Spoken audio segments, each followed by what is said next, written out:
Who is the best president in South Africa's history? Who's the worst? And how do we rank all the presidents that we've ever had?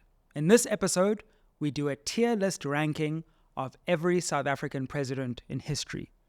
Let's get into it. Enjoy a wide range of views on this channel. Spread the fire. Spread the fire. Spread the fire. Spread the fire. Welcome back to SMWX. If you're new around here, my name is Dr. Sizwe Mpofu-Walsh, and on this channel we explore South African politics through interviews and analysis. Now, we often do current affairs analysis and reacting to what's happening in South African politics, but today I want to sit back and do something which is more historical and think about who are the best presidents in South African history. And how could we rank the presidents? Now, of course, this is a very subjective and personal take on the presidents. Think of your best presidents, worst presidents, and comment down below if you agree or disagree on my ranking. But I thought it would be an interesting debate to have. So to inject a certain amount of objectivity, let me start by just saying what criteria I'm going to be using for this analysis for the different presidents. And then we're going to go chronologically in order through the different South African presidents and rank them. And then I'll also tell you the ranking system. So in terms of the criteria that I'm going to use, firstly, it's going to be the economic performance of the president. To what extent did they lift the economic fortunes of the nation? The second is I'm going to look at the political situation. What political achievements and political challenges did the president experience? Then I'm going to do like a social climate criteria and social gains, which aren't necessarily political or economic. And then I'm also going to look at their demeanor and their character and just how they were as a person or how they put themselves across as a person. Because a president is like someone who has a personal connection with each person in a nation, even if they never get to meet that president. So we're going to look at each of the presidents according to those criteria. Now, of course, not every president had the same amount of time, so we'll have to figure and factor that in to our analysis. So we've got a 5-tier ranking system. So the top tier of a president is the Ayeye tier. And the Ayeye tier is amazing. You just can't be better than that tier. That's like the top tier of presidency. Then we've got another tier, which is a very good president who really did very good things. Then we've got average. Then we've got the H level, where things start to get a little bit troubling. And then we've got failed without a supplementary. This comes from Lukhona Mnguni in one of our episodes, who said that one of the presidents in South Africa failed without a sup. So that's the lowest level. So we're going to rank all the presidents according to these tiers, and you'll be able to see these tiers on your screen right now. Okay, so let's get into it with the first president, Utata Madiba. Okay, so the Mandela presidency. Now, once again, disclaimer. Here, I'm not talking about the life of Mandela or the period after his presidency. I'm talking about his presidency specifically from 1994 to 1999. In fact, it's actually an interesting historical era because we think of Mandela a lot through his life before the presidency. We think of him a lot in terms of his life after the presidency, but often his presidential years are overlooked. So where would we rank Tata Madiba, or as the kids call him, Nelly M? Why, kids, are you calling such an esteemed figure Nelly M? The disrespect is serious. So where do we rank President Mandela? So I would say let's first look at some of the achievements, because we can't underestimate those achievements, right? Taking South Africa from apartheid into the democratic era and just holding together a government, holding together peace and stability so that the country didn't descend into civil war, and really being the founding president of a nation can't be underestimated. So that obviously, I think, goes very high in terms of the ranking. I think the the legislative achievements, which, by the way, form part of the political achievements, which I'll talk about, are also underestimated in the Mandela presidency. So there were really significant laws and acts that were passed that have stayed with us to this day. So, for example, there were a series of important land acts back when the ANC was serious about land, to the extent that it ever really was. Land acts about restitution, land acts about the security of tenure and making sure that people had secure tenure rights to land. There were a wave of really important land acts. There was the Labor Relations Act to make the workplace more fair.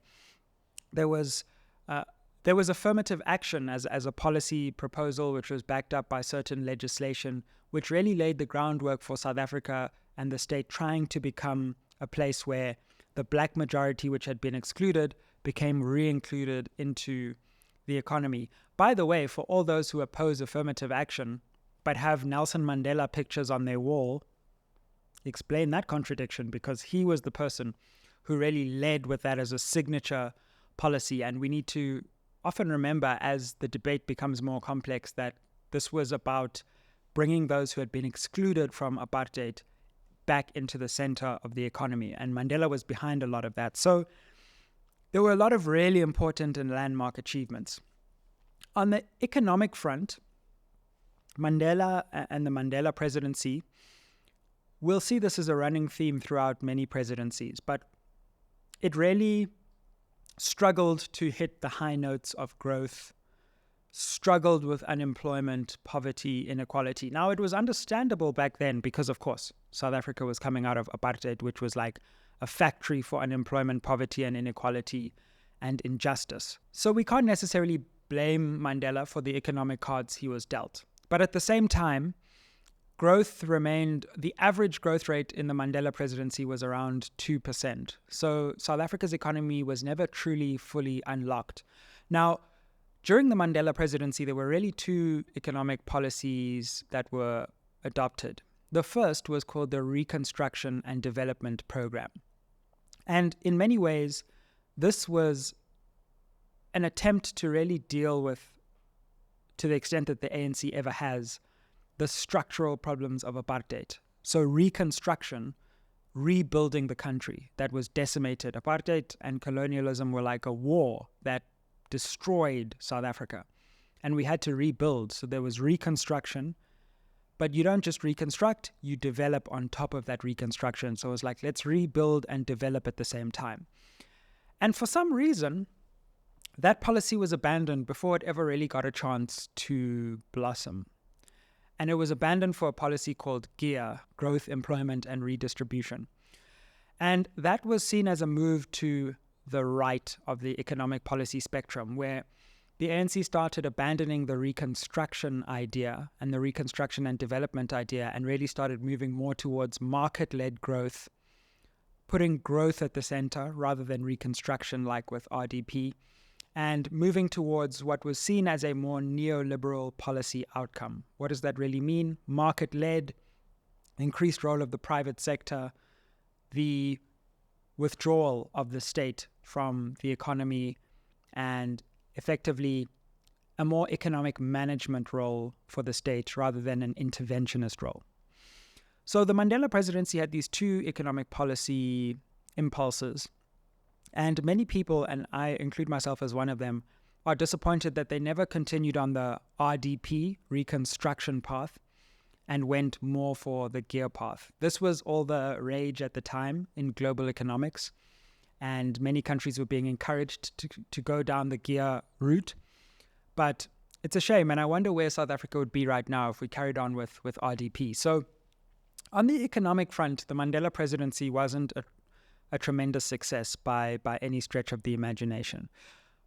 What Mandela did institute, and which has been a firm policy for the ANC ever since, is a strong welfare state. So the social grant system, the network of different state support systems that prevented the poorest of South Africans from falling into complete destitution and poverty. And that was a a progressive and a profound step, I think, as well. But it's a pity that we haven't been able to build on top of that.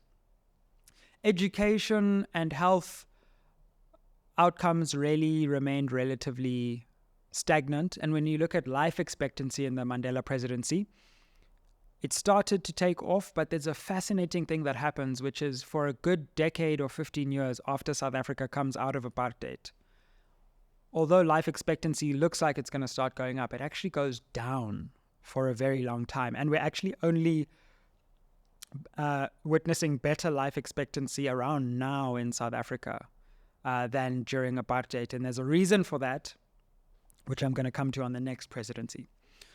So all in all, there's so much more we could talk about. There was the TRC that Mandela, embarked on in large part, although there was a national effort. And we've spoken in interviews on this channel and stuff about that process, which I think ultimately didn't achieve what it was supposed to achieve. So another important thing to end was Mandela ending his presidency and keeping his presidency to 5 years. Maybe we underestimate how important that was, because Mandela could have been president for 20 years, quite frankly. He had that much political capital. But he decided to cut his presidency short, in part signaling that it's not about the length of time that you hold power, but it's about what you do when you have the power. And so that 5 years, it was just 5 years, but it was a profound moment for our country. How could I forget the Constitution itself came into being in Mandela's presidency, although it had been negotiated before. 1996 was when it really actually became the Constitution that we know. So much that's foundational to South Africa happened in that presidency. The government of national unity, keeping that together, and then it broke apart, and then we had our first proper ANC government under Mandela.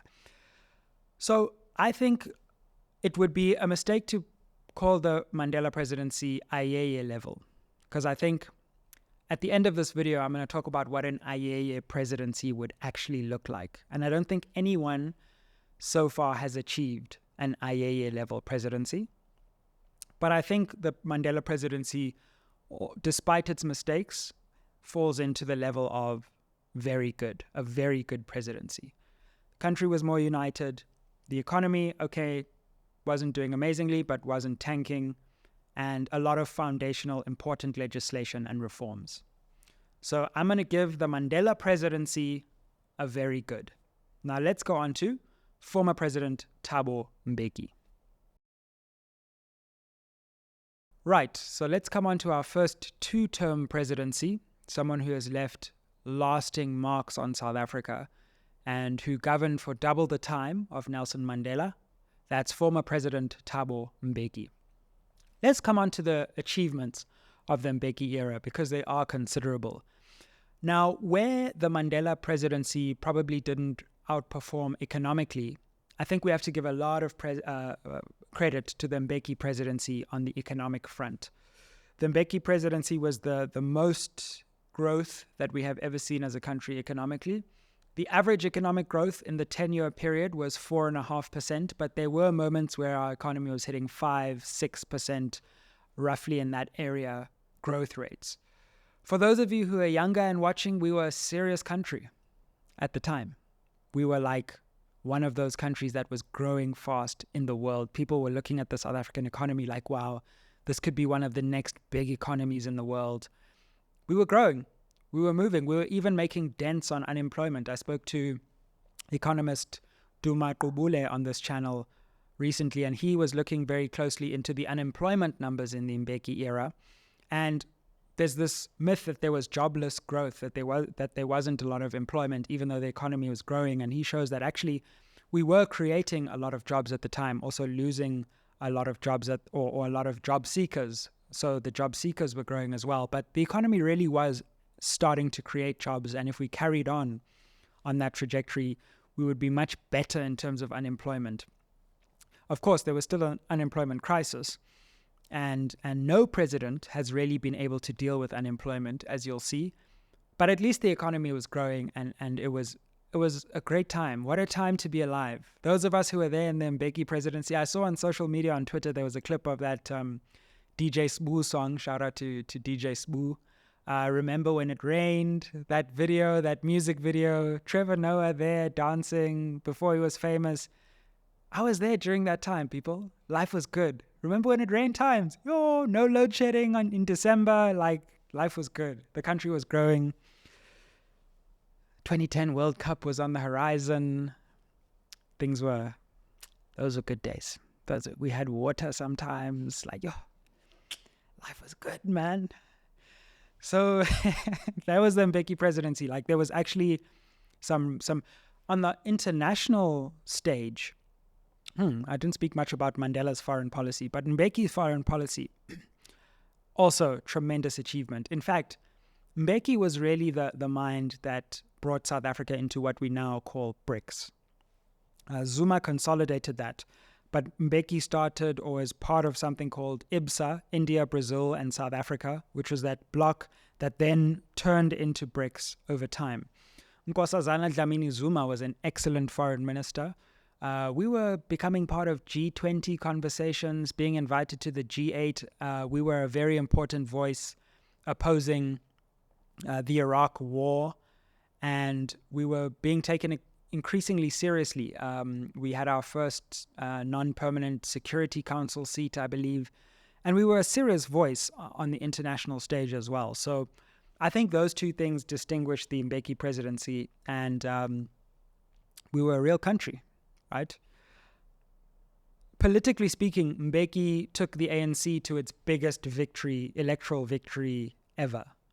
When in the 2004 election, I think the ANC went from, it was like above 2/3.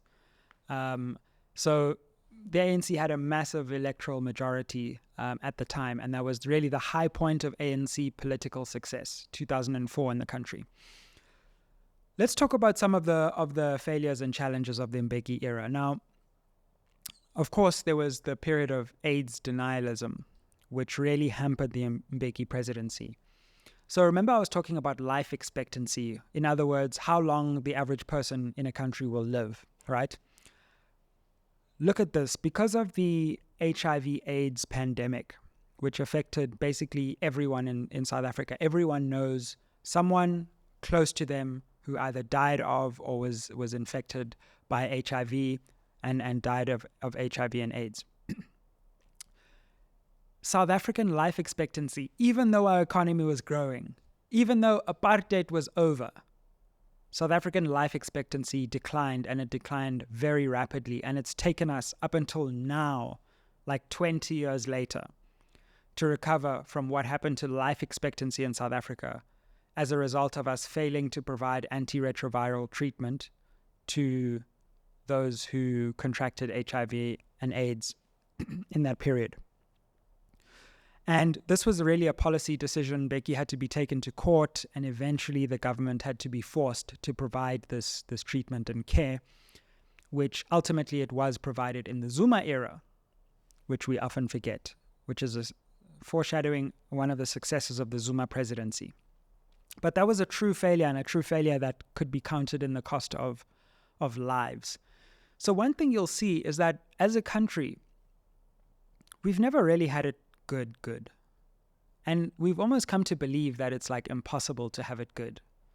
There are other countries out there who have it good, people, like very good for very long. Economy is growing, life expectancy is going up, corruption is down. Yes, it's not perfect anywhere, but I think we've started to believe in South Africa that it's not possible to have it good because we've never had a truly golden era. But maybe one day we'll have a golden era. So so that was one challenge was the HIV/AIDS and the AIDS denialism of the Mbeki years. Another challenge of the Mbeki years was foreign policy. Apart from some of the victories, there was the question of our foreign policy towards Zimbabwe at a time of the Mugabe era, a time when it was becoming fairly clear that the integrity of Zimbabwean elections was beyond doubt not appropriate. And South Africa was seen as not speaking out as critically against the Zimbabwean government for its excesses. We can debate that, whether that was a true success or failure, because ultimately Mbeki in 2008 comes together with a kind of peace accord that brings in a new Zimbabwean constitution and stabilizes the situation there. But ANC policy in Southern Africa has always been a little bit found wanting, in my view. It's based on liberation movement solidarities, which I think are outdated, and it needs to overcome that. So the Mbeki era is an era where things are on the move. South Africa feels like it's a country that is realizing its promise.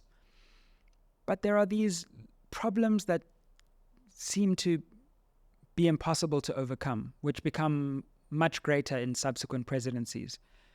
There's the problem of corruption as well, and the arms deal. And this is the first time where we see the ANC really backing its own, defending its own against allegations of corruption. And there are increasing allegations of corruption in the party. It doesn't become so widespread that it's clouding the other achievements, but people are starting to wonder and worry, like, what's going on with corruption inside the ANC? Of course, towards the end of the Mbeki presidency, we can talk about its end. And in some ways, because Mbeki wanted to stand for a third term as ANC president, even though he couldn't be president of South Africa, that is partly why the Polokwane conference became such a contested conference, because you had Mbeki groups on the one hand saying Mbeki must have a third term in the ANC, and you had the Zuma grouping saying, well, that's too much power for one person. He's had his time, and there should be succession. And it's an interesting thing to think. If Mbeki did get that third term, it would be interesting to see where South Africa would be right now. But could he have picked a successor more elegantly, in a way that didn't plunge the ANC and therefore the country into that succession crisis? Of course, one of Mbeki's biggest decisions was to fire the person who would become the president in due course, Jacob Zuma, when his corruption trial led to Mbeki taking the decision to fire him. And having been fired, Zuma then mounted a rearguard action and ousted Mbeki at the Polokwane conference. If you want to know more about that, read one of the books that I've written here, Democracy and Delusion, because I talk about that process more there. So for Mbeki, all in all, let's come to his personal demeanor. Scholarly, far from the Madiba charisma, but a certain sense of seriousness, a certain sense of being on top of policy, a sense of attention to detail that we probably haven't ever seen since. Mbeki could master very complex issues and synthesize them and create policy for those, which was one of his great gifts. So I'm going to put the Mbeki presidency, I would say that, okay, I think that the Mandela presidency is probably very good to Ayeye, like between, if there was a category there. I'm going to put the Mbeki presidency as well in very good. Maybe it could be between very good and the average category, but I think there's a lot that was going for the Mbeki presidency. The major failure was AIDS denialism, and that's why we can't put it higher. And that's a serious price that the Mbeki presidency made South Africa pay. But all in all, I would say very good. Comment below if you agree or disagree with these ratings so far. Let's continue with an interesting presidency that only lasted 9 months, President Kgalema Motlanthe. Let's come to President Motlanthe. Now, this is an interesting presidency because it only lasted 9 months, as I said. So how did that happen? So Polokwane happens, the ANC's conference in December. Mbeki versus Zuma. Zuma wins. Mbeki is out. Zuma is president of the ANC. At the time, Zuma is facing corruption charges, so he is not made president of the country. Rather, a caretaker president comes in until South Africa goes to elections. In that intervening period, corruption charges against Zuma are dropped and he becomes president. So Motlanthe is an interesting presidency, which shows that you don't have to be president for long to have a good presidency. I think the Motlanthe presidency was good, but let's have a look at some of the things he was grappling with and also some of the challenges. So Motlanthe had to basically stabilize government during this period of internal war in the ANC between Zuma and Mbeki. And he also was dealing with the global financial crisis that had just hit the end of the Mbeki presidency. So Mbeki keeps on being president, and then effectively the ANC recalls him from the presidency in September that year.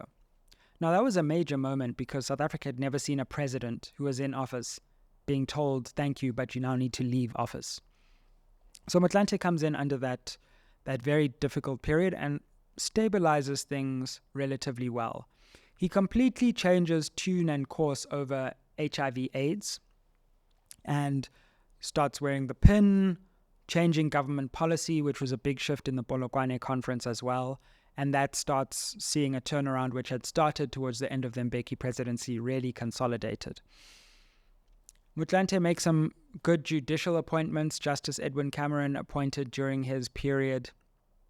As Advocate Jeremy Gauntlet said at the end of Edwin Cameron's term, when some political windows are open, they must be jumped through. So Motlanthe took advantage of the power he had and made some great appointments. There was one stain on the Motlanthe presidency, which was the disbandment of the Scorpions. The Scorpions being this crime unit that was set up just to look at like high-profile corruption that President Mbeki's administration had set up. And the Scorpions were actually serious. They were actually doing well at investigating high-profile corruption. They were really making a dent. And of course, this didn't make them popular with politicians, and they started to become seen as this group that was just targeting quote-unquote people. And effectively, the ANC, under the leadership of Zuma, decided, no, we don't want this Scorpions thing anymore. We're going to have a new unit called the Hawks. And Motlanthe was the president who was there when the Scorpions were officially disbanded. And we've seen the effects of that over time. So that was a stain on his presidency. It was only 9 months, so I'm going to put him in the category of good. Obviously, it's not 9 years or even 5 years, but there also were some important decisions made. And I think his demeanor was good. It was one of gravitas that was brought to that office, and he didn't lower the esteem or the respect of the office by any means. So because it was only 9 months, I'll give him good, but I think Kgalema Motlanthe is possibly one of the best presidents that South Africa never really had. And again, interesting historical counterfactual. What would South Africa have been like if we got a longer Kgalema Motlanthe presidency? I think probably a better country, actually. Let's move on to none other than former President Jacob Zuma. Okay, and now we move on to former President Jacob Zuma. Now, I know this is where there are extreme opinions on either side. So comment down below if you agree or you disagree with the analysis. But the Zuma presidency is a difficult one because people feel very strongly about former President Zuma. They either really, really love him and he's the best president we ever had, or they really don't and he's the worst thing that ever happened to South Africa. What were some of the achievements of the Zuma presidency? Well, I think firstly, we've spoken about the period of AIDS denialism and what that did to South African life expectancy for a decade and more. I think maybe the biggest achievement of the Zuma presidency was the treatment plan for HIV prevention and also HIV treatment that was rolled out, that basically became the biggest attempt to address an epidemic like that ever in South African history. And we took infection rates down, but most importantly, death rates came down, and the state provided treatment to millions and millions of people across the country. So that was a major achievement of the Zuma administration, one that can't be denied. That was certainly in the early term. I think another achievement was the successful hosting of the World Cup in 2010, which was a major moment, a major high for the South African nation. Of course, there's some thoughts about whether that was the best thing to be doing in hindsight, with all of our resources and all of that, but it was a major moment for our country, and Zuma was president at that time. He did important things in renewable energy, funnily enough. And so I think those, I would say, would be the major achievements of the Zuma era. There were major failures in the Zuma era that I think we also have to acknowledge and accept. The one is economic. So we'll get on to the economic situation that we currently face. But once again, just like Mbeki and Mandela before him, the Zuma administration was unable to deal with economic inequality, unemployment, and poverty. And by around 2015, poverty levels were actually going back up instead of going down slowly. Unemployment levels were starting to go back up. Inequality was stubbornly high and going back up. So none of our presidents, but in specifically former President Zuma, could ever get a handle on getting the economy to grow again, even like it was in the Mbeki era or even beyond that. The South African economy should be growing at 10%. It should be one of the booming economies of the world, and yet we've never really got it above 6 in the democratic era. Now, apart from the economic problems, and there was just policy incoherence. There was the National Development Plan, then there was the New Growth Path as well, and then at some point, former President Zuma had the 9-point plan, which was different to that, and one just never knew. And then at the end of the presidency, there was more talk of radical economic transformation, so you just never knew what the policy actually was, and there were so many different policies at different times. Then, of course, we had the state capture and corruption moment. Now, I think in hindsight, the intensity of the state capture moment in the media maybe overplayed the significance of that moment compared to the long span of corruption in South Africa that has always been endemic and troubling and has succeeded the Zuma era. And at that time, it kind of felt as if there was some kind of new form and new intensity of corruption. And I'm not convinced that that's actually the case. But there's no doubt that corruption was a major problem, and that it was a problem that had been growing from the Mandela to the Mbeki era and into the Zuma era. And of course, Zuma had his own corruption allegations, which didn't help that he was at the helm of a government where major corruption was being alleged. So we had some strange appointments. We had a state that was losing lots and lots of money. It wasn't exactly clear where it was going. We had state-owned enterprises that were beginning to really get to difficult and troubling financial positions. And a lot of what has come out of the Zondo Commission has shown what was happening during that era. Now, I don't think that the Zondo Commission got everything right. I think some of its findings are tenuous at best. Some of the findings are just, well, we need to investigate more. So a lot of the findings haven't been proven beyond a reasonable doubt. But as citizens, we aren't criminal courts of law. We can make decisions about the balance of probabilities as well. And I think corruption in the Zuma era on the balance of probabilities, the Gupta family and their significant influence in the state Again, there are many rich people with influence in South Africa, as we've seen, but that doesn't mean what the Guptas did was right. Their capacity to seemingly hire and fire ministers or know about things before anyone knew about them, and their reach into the state was a real thing. So that was a real detraction from the Zuma era. And those two things combined, the slow economic performance, yes, sometimes it was 2% growth, 3% at the best times. During the financial crisis, obviously it was closer to zero or slight recession.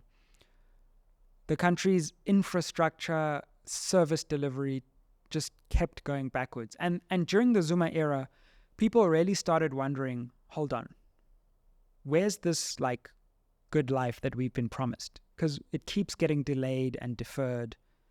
And I think for the first time, many South Africans were like, wow, I don't know if the ANC is ever going to turn this ship around. Like, how much time do they need?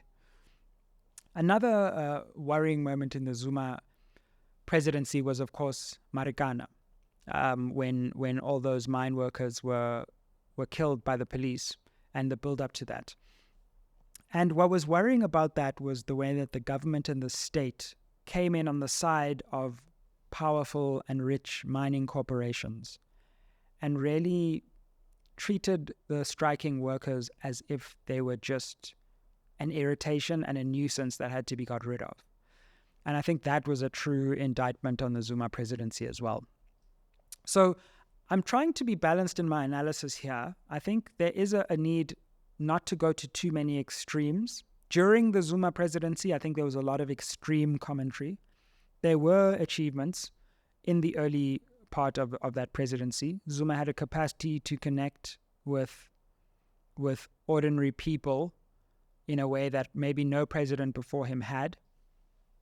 But at the same time, look around. There was no amazing period in South Africa. In fact, things got a lot worse on a lot of fronts.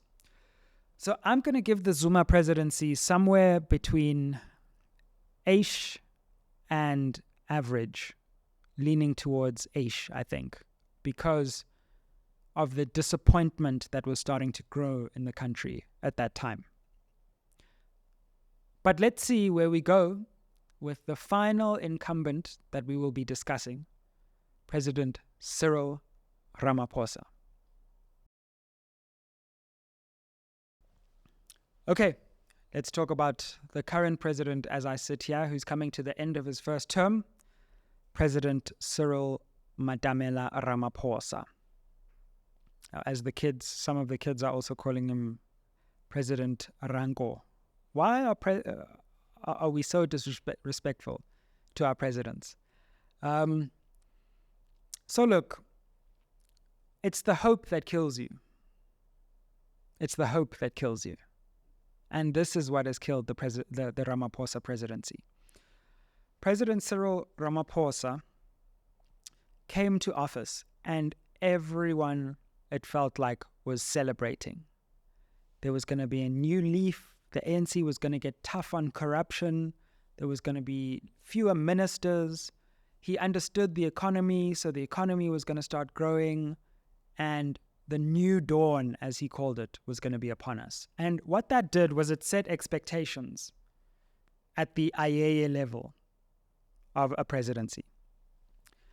So everyone was expecting this major turnaround, this major shift.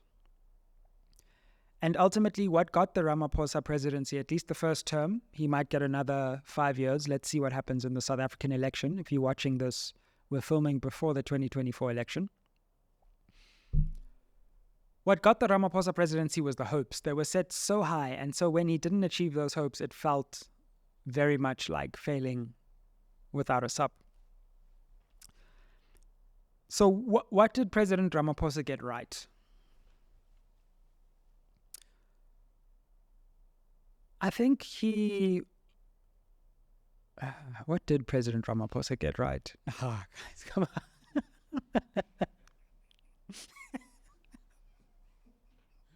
Y'all are messed up, man. Come on. There must be something. Can someone give me something that's going right? Just anything. Like You see, like, that's the thing. All I can say is, like, one thing I appreciate about President Ramaphosa is, I said this in my interview with Kanita Hunter.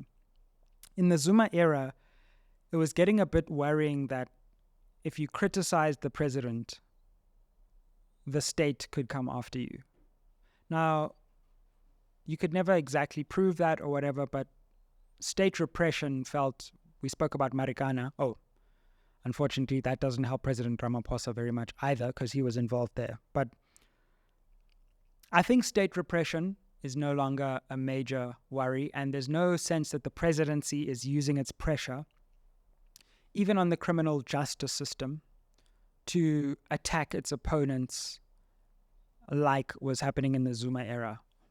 Majela Koko, who we've had on the show and watched that episode, would have a different experience because he thinks he's been attacked by the state, and maybe that's true, but there wasn't a widespread attack on opponents. So I think President Ramaphosa, he's a committed constitutionalist, and he's not using the state to repress, especially not the police and that kind of apparatus, as far as I'm aware.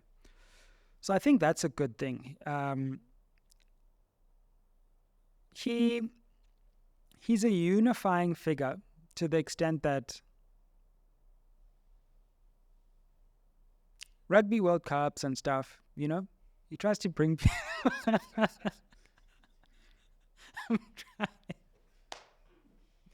I don't know if we're going to cut this laughing out or leave it in. It's just that things are so rough right now. Like, I don't know what to say, Uncle Cyril. I don't know what to say. Like, and that's the thing. It's just like, we expected so much. And the problem with the Ramaphosa presidency is, if you look at the economy, it's performed worse than the Zuma presidency.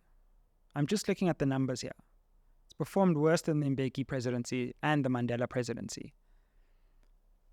Of course, President Ramaphosa had major challenges like COVID, but even before COVID, the economy wasn't turning around. So it feels like the economy is in such a bad place right now that was a major failure. Unemployment just skyrocketed. Poverty deeper. Inequality, it's like we've given up even trying to resolve. And what's interesting to me is even growth. I would have thought President Ramaphosa, with his background in commerce, could have done more to get the economy growing and really leveraging the so-called investment promises into true economic growth, but hasn't come close to, for example, the Mbeki presidency. At a time when, I might add, many global economies are actually growing, were growing before COVID, have rebounded much faster than South Africa after COVID. The anti-corruption thing just it flopped, quite frankly. Let's be honest. Like, South Africans were expecting to see people being fired, different ministers coming in, and President Ramaphosa has delayed and prevaricated, and it doesn't feel like there's a true anti-corruption push. It feels like there's anti-corruption rhetoric, and there are a few little, quote, green shoots if you look hard enough, but it's not a resounding anti-corruption moment that was promised. It just isn't. So I feel like President Ramaphosa is a victim of the expectations he set. And by the way, no one made the promises for him. No one made that New Dawn speech for him. Load shedding, which was bad before, has gone to unimaginable proportions in the Ramaphosa era. I think he promised us, like, at many different times, it was going to end. He was going to look into it. It's going to end in 2 years. It'll end in 18 months. Nothing doing. Stage 6. This year, the year of 2023, how much pain have South Africans endured when it comes to just load shedding? Now we hear of water crises, and the service delivery crisis just hasn't got better. So in many ways, I think the Ramaphosa presidency up to this point has been a colossal disappointment. And for that reason, I'm going to have to go with failed without a sup. for the Ramaphosa presidency. Because of the expectations created, because of all that could have happened, and because how bad things have become. But possibly his political career is not over, and so we shall see if he's able to turn around the economic trajectory, the state, the service delivery, and governance in due course. But where I sit right now, maybe it's recency bias as well, I don't know, but it just feels like things are really rough in the Republic. And South Africa is a wonderful place with just a tough government and difficult circumstances. So that's the ranking system. Look, this is obviously completely subjective. We all have our own political views in the country, and one thing that's great across all these presidencies is we can actually talk about our views. We can criticize people, and we can have a debate about what went right, what went wrong. What do you think about the different presidents? Would you put President Mandela higher, President Mbeki higher?